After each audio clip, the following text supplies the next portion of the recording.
আসসালামু আলাইকুম রহমতুল্লাহ। সম্মানিত দেশবাসী, আজ 12ই ফেব্রুয়ারি বাংলাদেশ জাতীয় সংসদ নির্বাচন। তো আমি সর্বপ্রথম বলতে চাই, আসলে এটি একটি গণতান্ত্রিক বিষয় যেটা ইসলামের সাথে সাংঘর্ষিক।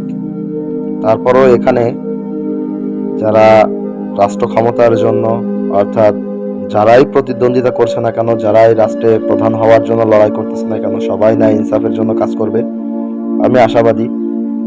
তবে প্রতিদ্বন্দ্বিতার ভিড়ে বা আমাদের পছন্দের যে প্রার্থী, তাকে নিয়ে প্রচারণা বা আমাদের বিরোধিতা যারা, তো এগুলো নিয়ে আমাদের ভিতরে এইকালীন যতগুলো দ্বন্দ্ব ছিল, যত তর্ক বিতর্ক, হিংসা প্রতিহিংসা ছিল, এগুলো আমি সকলের প্রতি আবেদন করব, সকলকে আমি অনুরোধ করব যে আজকের পর থেকে আমরা নতুন সরকার গঠন হবে, তো আমরা আজকের পর থেকে যেন কারো প্রতি কেউ প্রতিহিংসা, হিংস্র মনোভাব এগুলো যেন আমরা পোষণ না করি।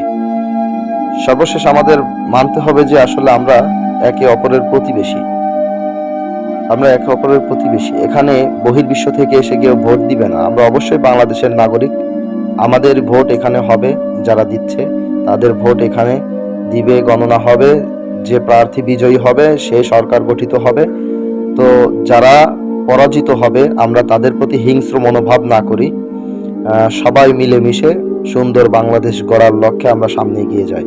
সকলের প্রতি আমার বিশেষ অনুরোধ রইল, দয়া করে কেউ দেশের ভিতরে বিশৃঙ্খলা করবেন না, কেউ সহিংসতা ছড়াবেন না, দাঙ্গা হাঙ্গামা, কোনো খুন খারাপি রাহাজারি কেউ ঘটাবেন না।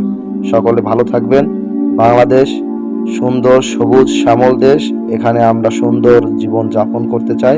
আমরা কোনো উশৃঙ্খলা আমরা বাংলাদেশে দেখতে চাই না। আসসালামু আলাইকুম রহমতুল্লাহ।